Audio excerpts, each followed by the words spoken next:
Welcome.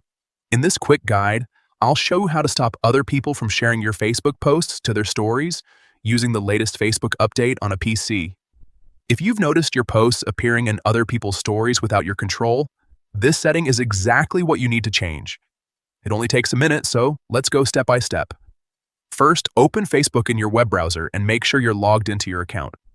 Once you're on the home page, look at the top right corner of the screen and click on your profile picture. This will open a drop-down menu with several options. From that menu, find and click on Settings and Privacy. When it expands, click on Settings to access your main account settings. Now on the left-hand side, you'll see a list of different sections. Look for Page and Tagging and click on it.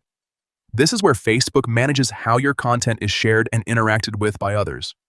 Scroll down until you find the option that says Allow others to share your post to stories. This setting controls whether people can take your posts and add them directly to their Facebook stories.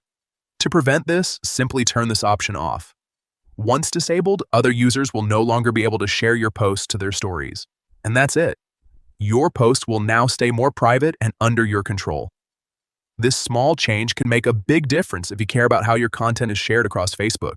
It's always a good idea to review your privacy settings regularly, especially after updates like this. Thanks for watching.